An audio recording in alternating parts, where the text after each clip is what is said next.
This is the biblical blueprint for family. This will improve your family life. This will improve your marriage. This will improve your parenting. This will increase the chances of your kids remaining in Jesus and walking with the Lord for the rest of their days. Run your home and your dough like a biblical boss. Hey, everybody. Welcome back to Abraham's Wallet. My name is Stephen Manuel, your host. And today we have a special treat. At least we have an exotic person who's going to be on the podcast today. I'll give you a little setup for who this guy is. Let's go way back in time, all the way back to 1994. I had graduated college in 94, and I was going to be a short-term missionary with the Baptists, and I moved to Northern England. And while I lived there, I made the first disciple I ever made. I started spending time with a high school kid. I was in my early 20s, and this guy's name was Phil. And he came to the Lord while I was there, started building into Phil's life, and ... here we are. Yeesh, what is this, 30 years later? And Phil is still in my life.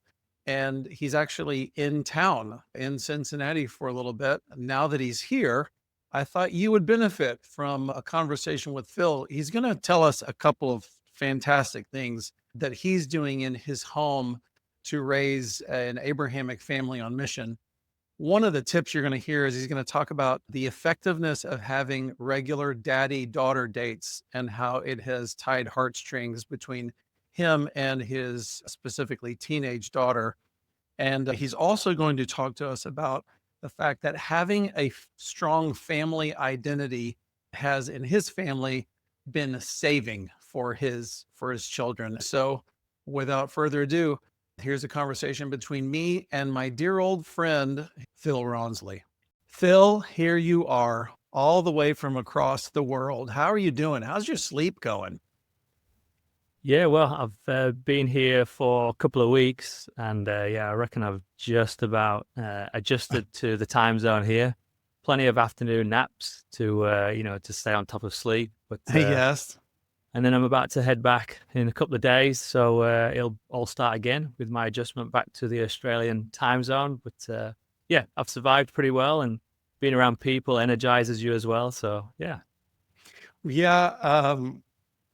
I'll just glide over. I made reference to this in the introduction. I'll just glide over very quickly that you and I have known each other a very long time. I don't know. There's not a lot of people in your life that you have 30-year relationships with, but I met you when you were just a kid, discipled you the best way that I knew what that was. Let me just ask a question about that. I was in my early 20s. You were 14 when we met. You came to Christ.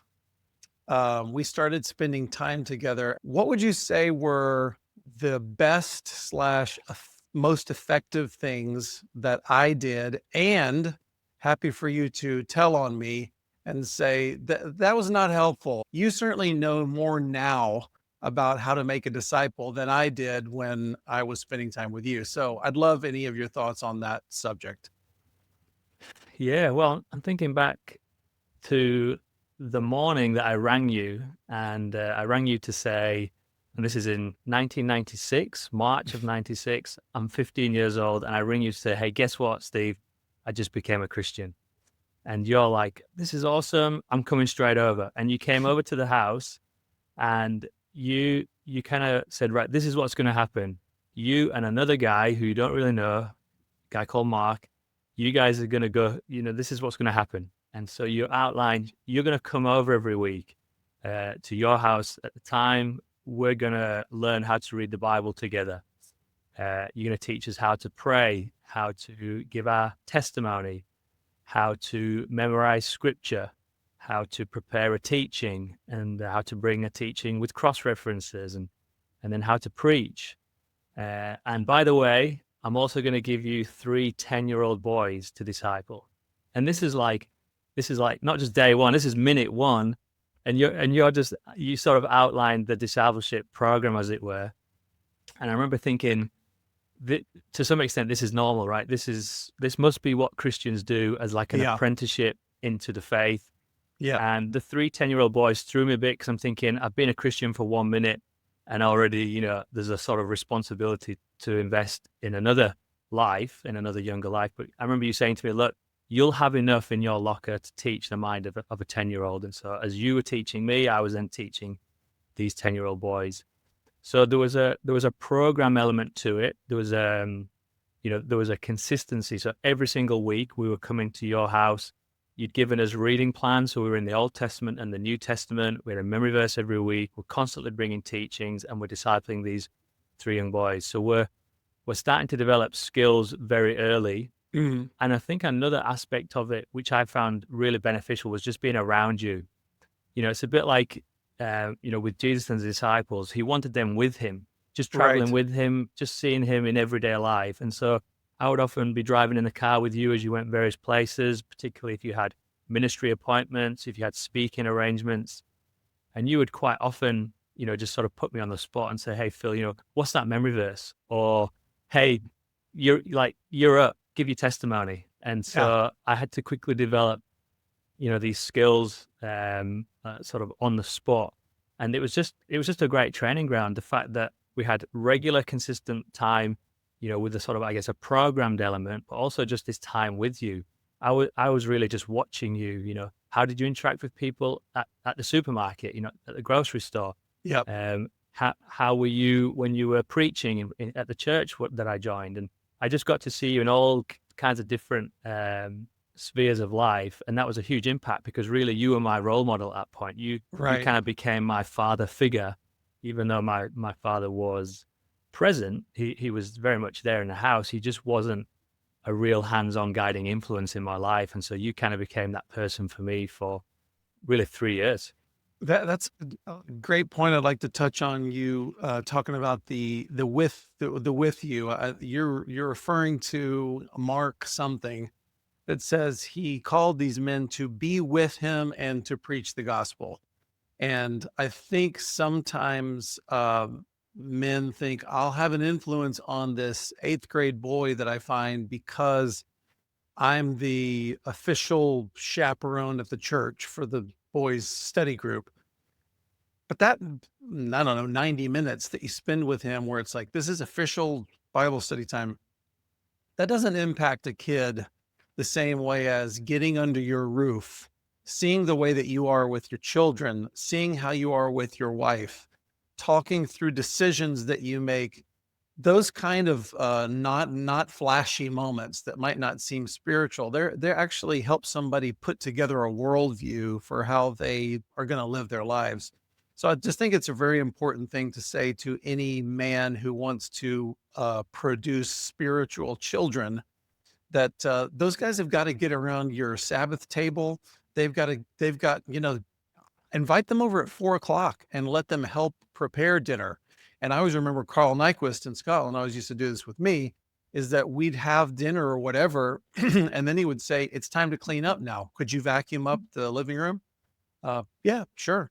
And just feeling the comings and goings of life, you start to put together, this is what a man does. This is what a father or family leader does. I've heard people say that godliness is more caught than taught. You're around somebody and you see it. And anyhow, so go on. Yeah, your comment there reminds me that as well as the input that you were giving me, lots of teaching, there'd be lots of times when we were traveling in the car when I'd just be asking you questions all the time. I was very inquisitive. I was really getting stuck into the scriptures and I'd always have questions for you. And those moments, just a bit like Deuteronomy 6, just when you're walking down the road or you're having a meal Yes. together or whatever, you're constantly talking about these things. And so that was very relevant for me. Lots of time with you for input.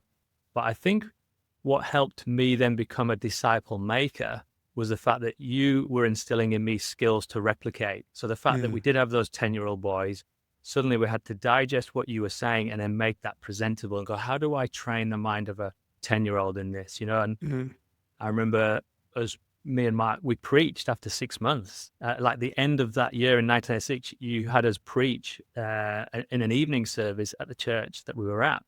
And that was just constantly forcing us to stretch ourselves and challenge ourselves Yeah. to sort of exercise these spiritual muscles that we were developing.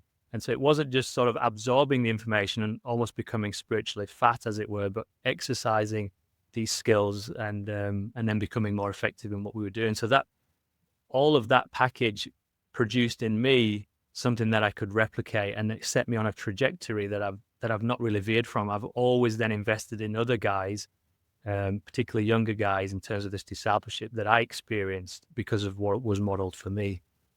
Yeah. Can I just interrupt and look directly into the eyes of the listener and just go, do you think that a 15-year-old can handle the intensity and the directness of the gospel? Or do you think that they need to play kickball and eat hot dogs and play video games at the church house until they're 25 years old? And then we can maybe at some point tell them what the real following Christ looks like. I would just challenge everybody that we've been sold such a watered down version of what following Christ actually looks like, that to be a disciple, just to be a disciple, let alone make a disciple, will make you such an oddball in most Christian circles to somebody that just, I'm going to take his word seriously. When he says that you have to die to follow him, can you stomach that? I mean, do you think that that needs to be cut in half or diluted in some way if you're going to talk to a teen, for instance? I don't think so. I think that the teens, and let's remember that many of the disciples were teens when Jesus called them. I think a teen is completely ready to hear the truth. So I just throw that out to everybody that, man, Phil was a steak eater from day one, and he's a steak eater now. So, okay, now I do want to hear some criticisms. Now I'm waiting for a criticism or two.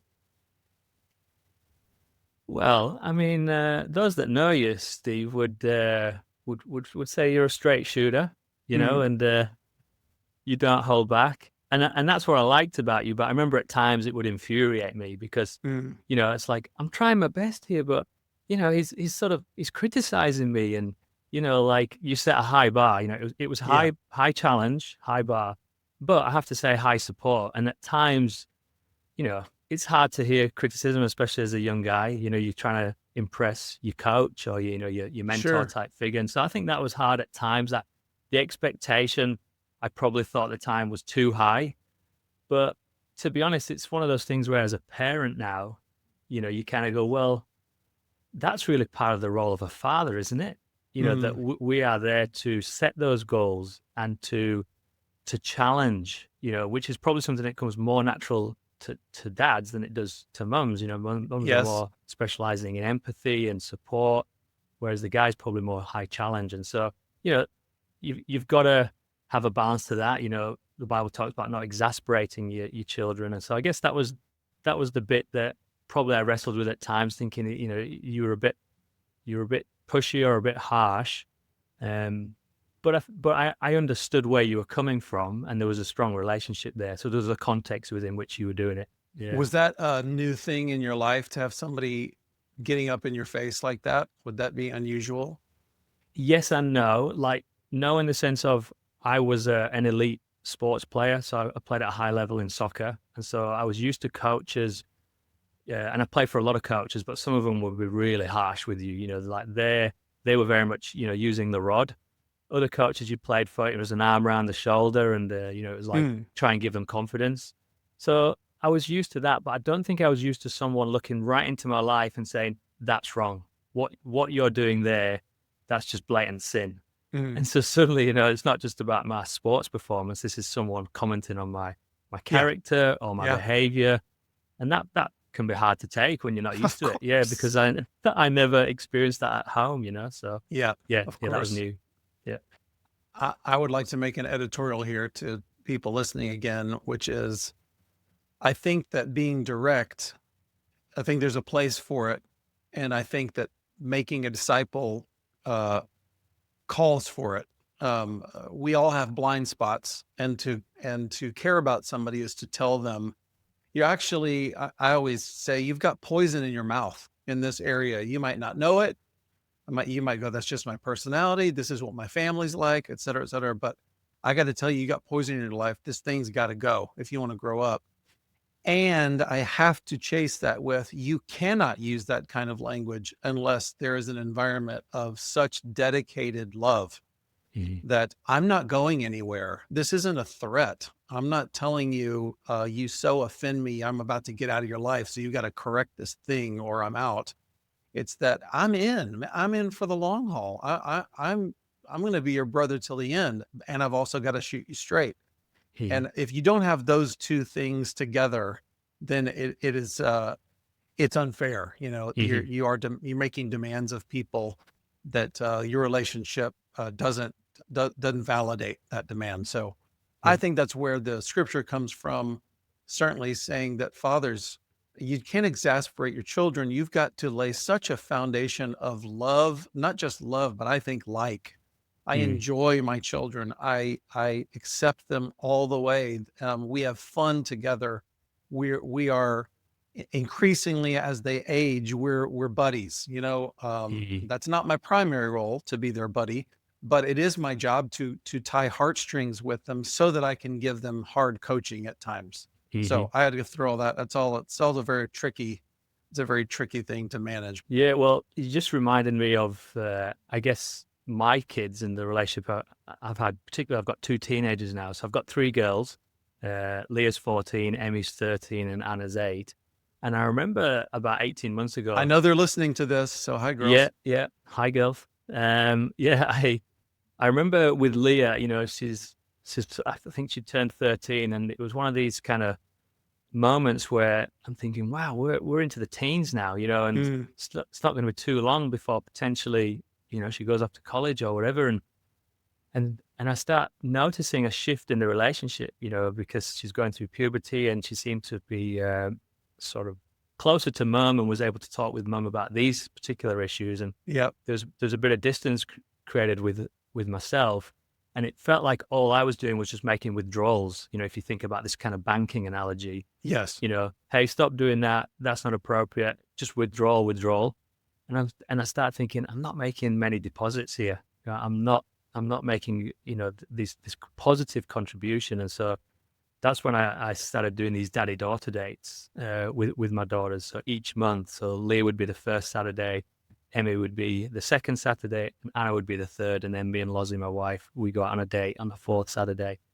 And that was just a chance, as you say, go out, have some fun, let the girls pick an activity. We usually do 1 month paid, 1 month free, just to sort of look after the budget a little bit. And explain that, because I really like the way you do daddy-daughter dates. What do you mean 1 month paid, 1 month free?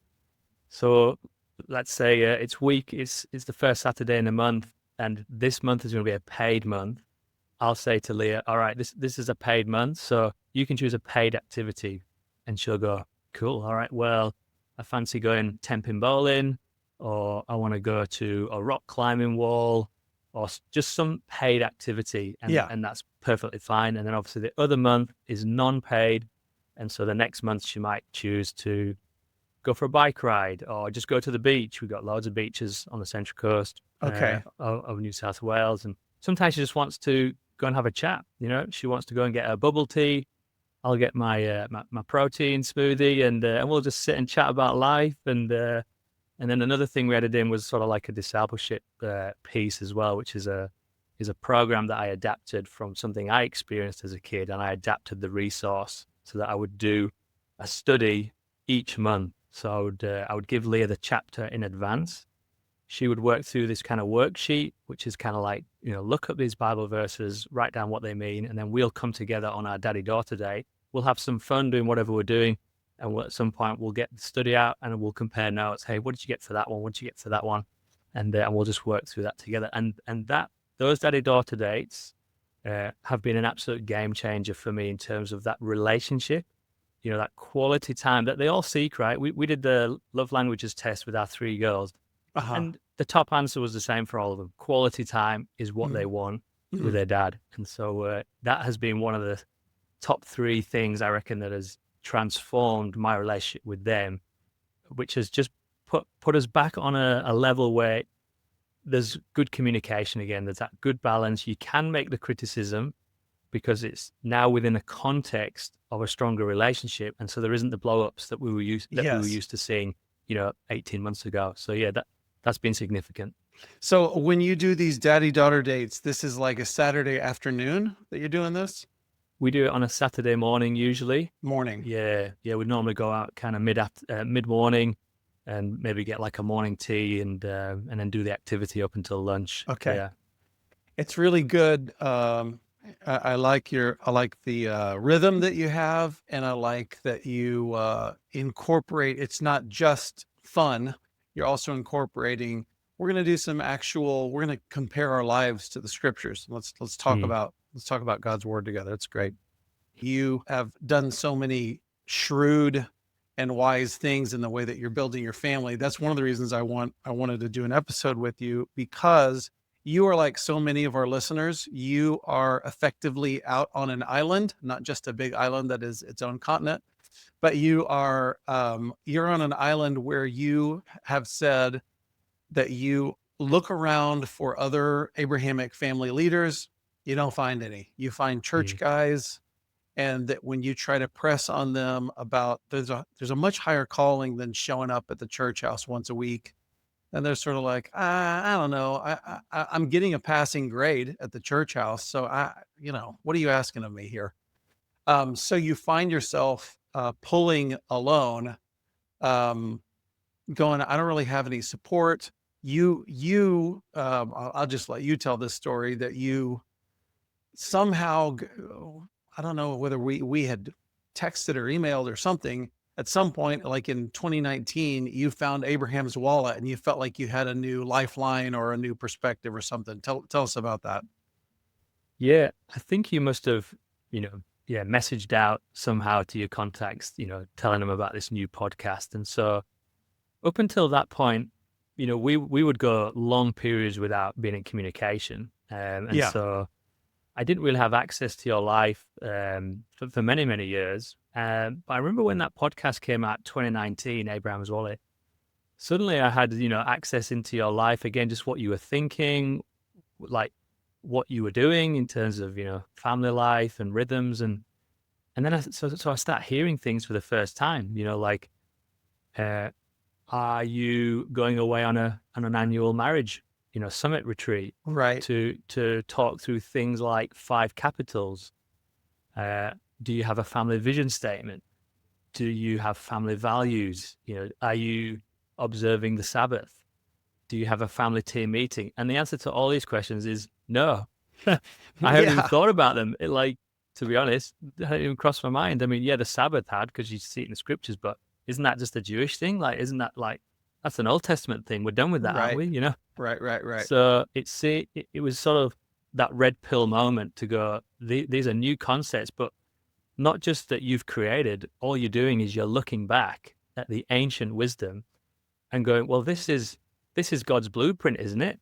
Yes. Like, this is nothing new. We're actually just standing at the cross. I think it's Jeremiah talks about, stand at the crossroads and look, ask for the ancient paths, ask where the good way is and walk in it. Amen.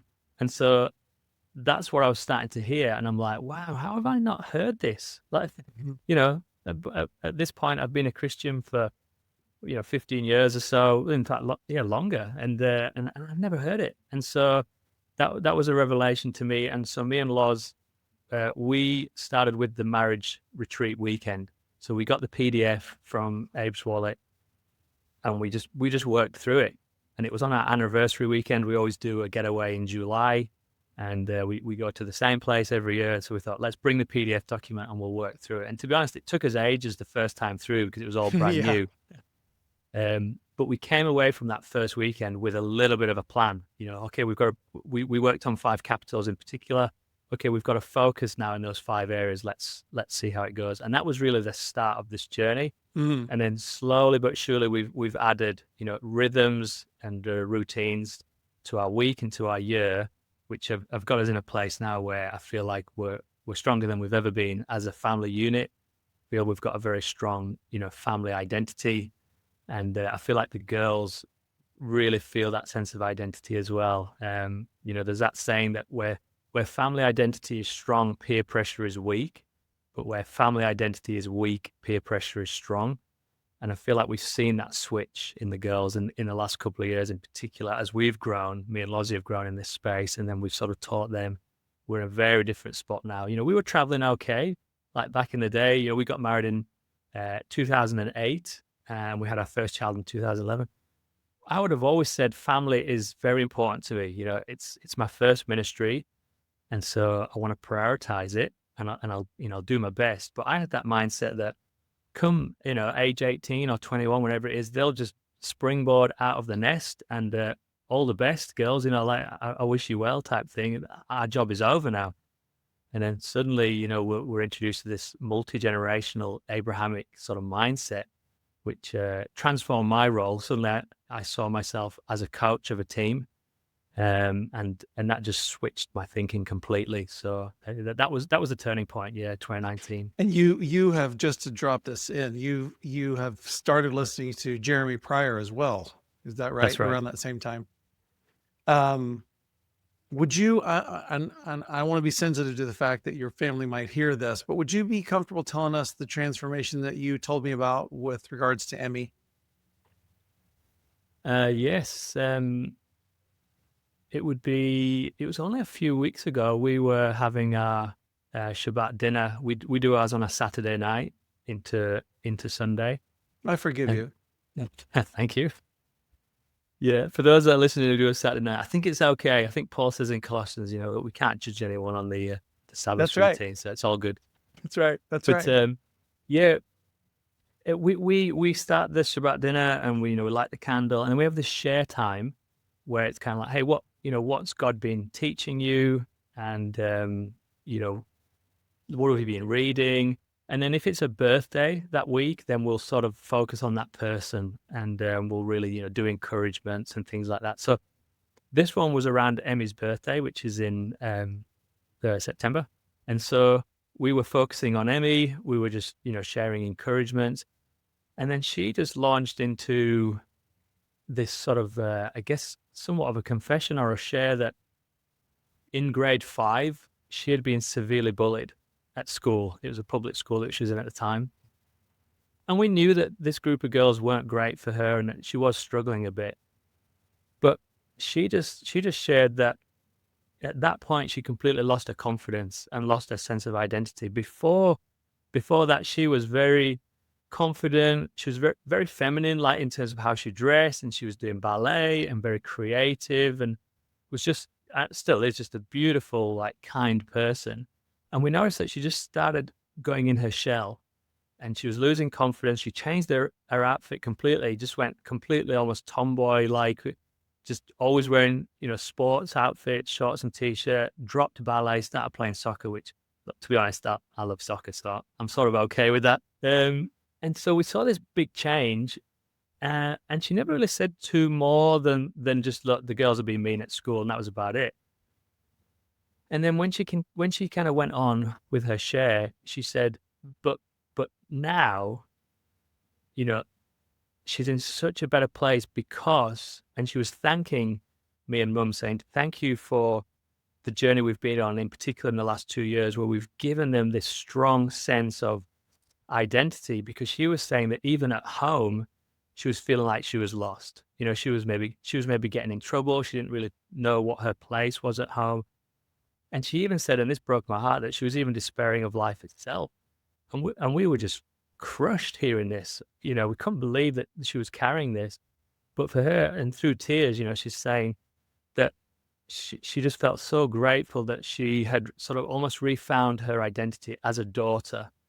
And, like lately she had a fancy, dress up event that she had to go to, and she wore a dress for the first time in like a couple of years. And we just like applauded her and cheered her, because we're like, she's such a beautiful girl, and she's just sort of embracing that again. She feels like she's found who she is, and she has a strong identity now at home. So when she walks into school now, she's got way more confidence, going, look, if I have to walk this path alone a little bit, big deal, because when she goes home, she's got this strong unit at home that knows that we have her back always. And so yeah, big transformation in Emmy over the last couple of years. Yeah. That's so good. Well done, buddy. This it's on my mind because we're, as of this recording, I know this is coming out probably December sometime, but as of this recording, we're in Sukkot.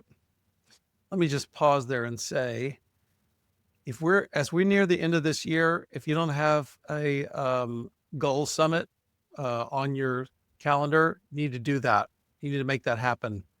I recommend that you do that. If let's say that the rest of the year is full, you need to put that on your calendar before school starts up in January. So Phil just said that was the first step that he and his wife Laura, who he calls Lozzie, that they took, and it got them on the track of, wait, our life needs to be headed somewhere. We got to have a plan. Anyways, back to Sukkot. One of the lessons I think of Sukkot for my family is that we talk about how God is pulling us away from a godless culture that is dying, and he's putting us on a track that ends in the New Jerusalem. It ends in heaven. So that being the case, there's all these themes of, like in the book of Revelation, come out of her, you my people. Come out of this culture. Come away from this dying, depraved generation that you're surrounded by. And our children have to hear that from us. They have to hear from us. I'm not participating. I'm not drinking the Kool-Aid of the culture around me.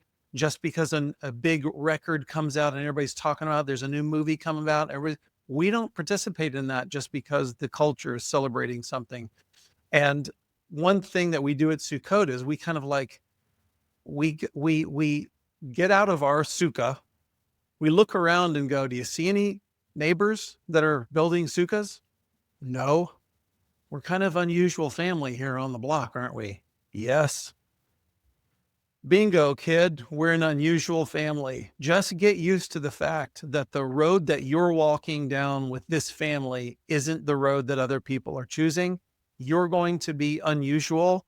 You need to get really comfortable with that. That's part of being in our family, and as you're saying, Phil, you establish an identity that's separate from sports activities and separate from music lessons or whatever they're involved in at school, and go like, your identity is part of our family.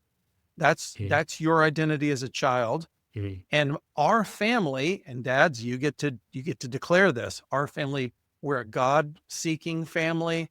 We say we're a family of excellence. We're a family that has a vision, or we're on a mission. We're a family that watches our words and our behavior, whatever. You can, fill in that blank with your values.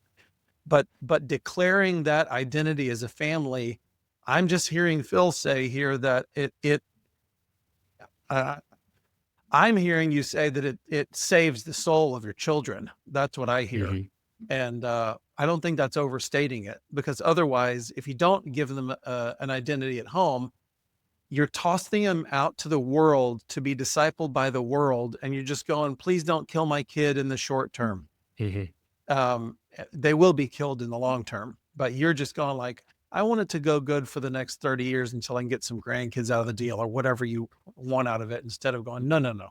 Yeah. We're going to save this kid now, and we're going to give him identity, etc. So that comes to mind. Other thoughts?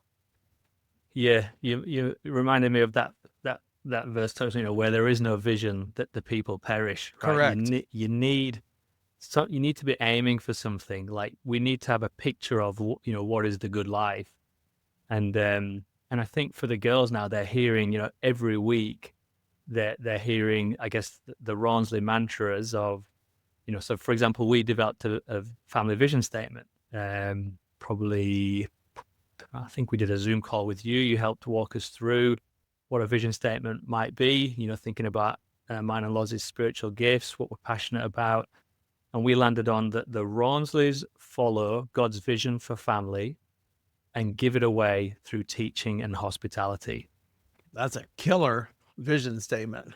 So we have that up in our dining room. And so that gets repeated, that gets, quoted every week at the Shabbat dinner. And, we've tried to incorporate, the Rawnsleys want to follow God's vision for family. We want to follow God's blueprint for family first and Yes. foremost, thinking about those internal rhythms and that identity and that trajectory, that multi-generational legacy that you're trying to create.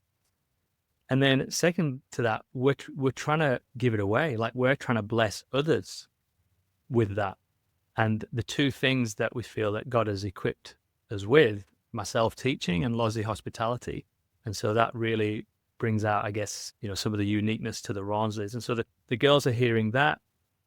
We at the beginning of our family team meeting, which is on a Sunday night, where, all 5 of us are around the table at dinner time, it's kind of business-like, go through agenda, but we always start with, what's the point of this team? What are we about? And so we always remind ourselves, well, there's kind of 2 mandates, right? You've got the creation mandate, be fruitful, multiply, fill, subdue, and rule. Okay, so sort of like, we try and make it easy for the kids, right? So we got those 5 things: be fruitful, multiply, fill, subdue, and rule. And then we go, and what about the Jesus mandate, the Great Commission? Go and make disciples of all nations, baptizing them, teaching them, and I'm with you always. So another 5. So we go, that's one hand, there's the other. This is what we're about as a team, right? We're trying to do this one really well, and we're also then trying to make disciples of people around us, and teaching them to obey everything that He's commanded us. So they're hearing these messages all the time, every week, and it's giving them a sense of, well, I know what story I'm a part of. I know my role in this. My role is to carry on, pass on, like, receive the torch from Dad, pass it on to the next generation. We're building something from generation to generation. We're part of a big story that's been played out in this Rawnsley line.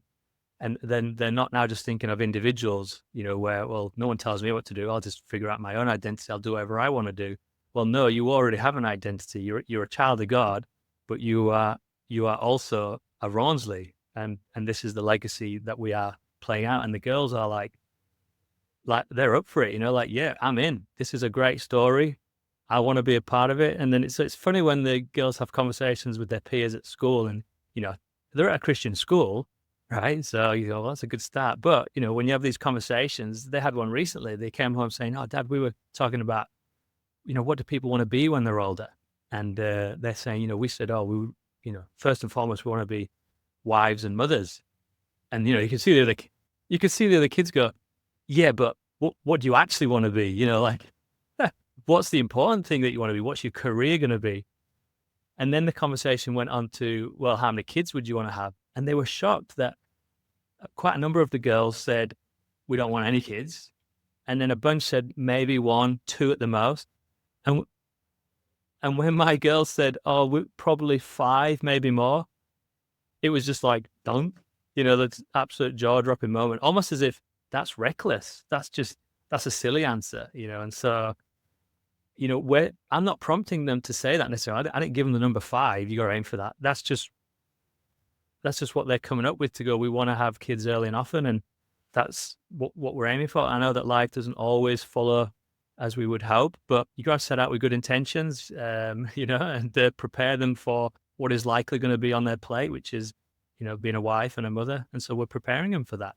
That's so good, Phil. That's awesome. You are doing what I think a lot of our listeners do, which is we're putting something together as our outpost of the kingdom. My home is going to be an outpost of the kingdom. I'm going to start with my family. We're going to be disciples of Jesus. I hope we can have an impact in other people's lives, but that's really up to God, and we're going to do our best. I don't know, but what my responsibility is this family. So you are maintaining your outpost on the central coast, right, of Australia. Mm-hmm. Yep.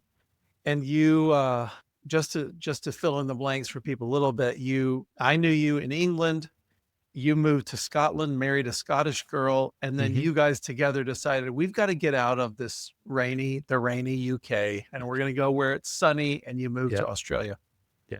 Now, that's unusual and interesting. However, the fact that you're trying to put it together yourself is pretty normal. That's such a common story. And you guys, you and your wife have both said, what's the next step for us if we feel like we kind of got our head around our home, but Stephen, you mentioned a midrash. Sometimes we did a whole episode talking about a young adult midrash Mhm. in the fall, etc. And you kind of go like, those things feel like another planet. I don't know how to get my head around those things. So you have done what several people have done, which is I'm going to come spend some time in Cincinnati and I want to see this for myself. You Mhm. are not only in Cincinnati, which we had told our listeners was going to happen, but you are you're in the same building as me. We're in the same room. So, so let me set you up with this question. Okay, you are now a stand-in for the hundreds of guys that if they could snap their fingers and kind of take a little tour, a little visit of what does life look like there? What do church gatherings look like there? What does Sukkot look like in Cincinnati? What do Mhm. midrashes look like? And what is Sabbaths, etc. When you are around other families that are pulling in the same direction? I would like for you, for the sake of the listeners, give a little report. I mean, be a journalist and go, Mhm. look, if you came here, let me save you the trouble. Let me tell you what you'd find if you come here, and just give Yeah. people little reports that they could benefit from any of your insights that you've gleaned. Yeah, sure. Yeah, it has been quite isolating where we've been in Australia, and yeah, I think as we've grown in our identity and our understanding of this multi-generational mindset, yeah, it's become very apparent how different we are, and I guess what we're trying to do is very different. And despite the best attempts to talk about it, so I've led men's groups for many years, Lozzie's led women's groups for many years. We're talking about this stuff. We're trying to give it away through teaching and hospitality. Like as the vision says. So we're always hosting. Um, we're always trying to take initiative. We're constantly dangling bait out there. Like I'm going to talk about 5 capitals with these friends. Let's see if anyone responds. Or I'm going to mention this in my men's groups. For example, the last time I did a men's weekend away, we used the framework of the 5 capitals. I thought I'll just see if I can sort of generate some interest here, and people can actually start to take notes on the weekend and take it back. It just feels like whatever we've been throwing the seeds out, but it just doesn't seem to be landing on good soil. And so for whatever reason, people look at it and either go, "Look, that's great for you," but that just sounds hard work, or it sounds a little bit over the top. It just it's never had the traction that I thought it might, because we're trying to share, look, hey, this works. This is not just me saying this is one amongst many options. This is the blueprint. This is the biblical blueprint for family. This will improve your family life. This will improve your marriage. This will improve your parenting. This will increase the chances of your kids remaining in Jesus and walking with the Lord for the rest of their days, and not be one of the 80% of teenagers who are leaving the faith by the time they reach college.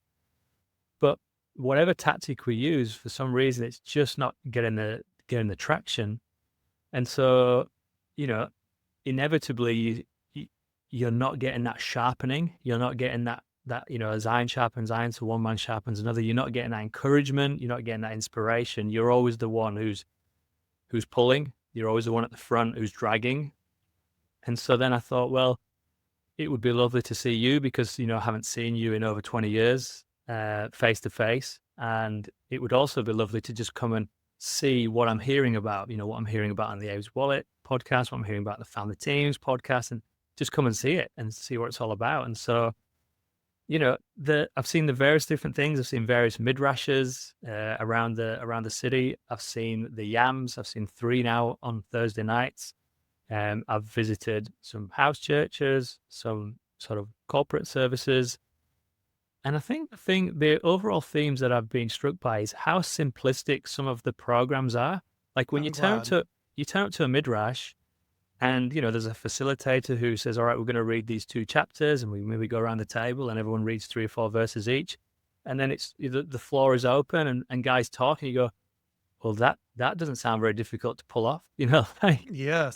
the program is not complicated. Same at YAM, with the young adult midrash, not a complicated program, but it's the people. That's the key difference. It's these combination of families who together are saying, "Hey, we're in this together. We're chasing this multi-generational legacy thing. Who's with me? Like, Hmm. are you in? Yeah, I'm in. Well, let's do this together. Let's partner as families and encourage one another towards this." Because, it's like anything, like even with exercise, you know, when you're trying to just exercise on your own, yeah, you might get so far with self-discipline, self-control, but boy, it helps if you've got a mate who is That's there right. at the gym every Tuesday morning and you got to be there because there's an That's right. accountability. You don't want to let them down. And also just seeing the YAM, seeing how many teenagers there are. I mean, my girls are listening to me talk about it going, oh, man, we'd love to be part of something like that. 50 teenagers who Sure. all are getting after Jesus and even just thinking, ahead, like a few years, marriage partners, potential suitors, who are my girls going to marry? I want them to Right marry on. someone with this same mindset. Yep. So yeah, it's I think I've been struck by how simplistic a lot of the programs are or the formats. Very replicable, but the thing you can't replicate is the people. Hmm. From what I've learned and understood, this has really been brewing and building and growing for what last 20 years. And Correct. so there's the soil is very, you can see that the soil is very rich here, very fertile ground, lots of families now. I mean, I've probably met 50 families who are all walking, walking with the Lord in this way. And, I'm just sort of like going, just give me one. Like, I'll just take one. Sure. And that would be a great start. One who lives local, to where I am. Sure. And so then the challenge is, can you grow them? And, yeah, you can give it a crack. Like I said at the start, I've been trying to grow them around me. I'm, always saying, hey, you should listen to Abe's Wallet or family teams. Hey, read this book, Hmm. or, hey, let me share my story. At the moment, it hasn't got much traction, but it won't stop us persevering in that and just constantly trying to encourage those around us to show interest. And hopefully, if we can just generate some momentum with a small community, then that might be a start. But yeah, I'd say it's been very encouraging to be here, Good. um, and I guess the challenge is just whether people feel that they want to try and build and grow something from scratch, be pioneers where they are, Yes. versus do they join where God is already moving and working. I Right. think that's always the tension or the challenge with Yep. these things. Yeah. Yep. I'll just say this. If anybody feels like, well, this is where my family is, I feel a calling to the area that I'm in, et cetera. A lot of people have extended family where they are, and these are my roots. This is where we are. And I'm trying to develop something that my parents didn't understand. They didn't pass it on to me. I'm trying to be a new patriarch. And I would just say in that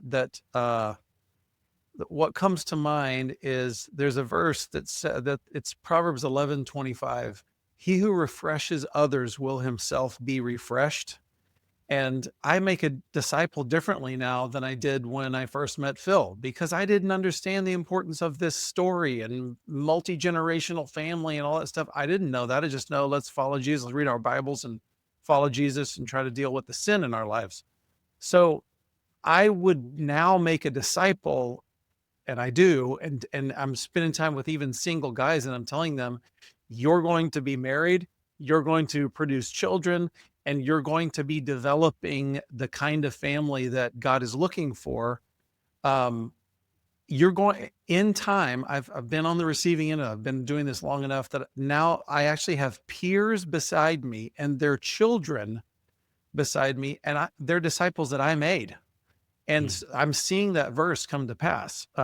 He who refreshes others will himself be refreshed. And I didn't know 20 years ago that I would be making disciples whose children would be candidates for marriage of my future children. Of course, I didn't know that. But the point is that the community that you're looking for is inside of you to make. Mhm. You can be building that, and it's a slow roll. While you're talking, Phil, I'm thinking of the story of Hudson Taylor You can read his biography. It's incredible. He created the Inland China Mission, and he was a missionary to China when that was complete. He was like the first missionary to China. And he went there and did something that no English missionary had ever done before. And people thought he was nuts. He made himself into a Chinaman. So he started wearing local garb.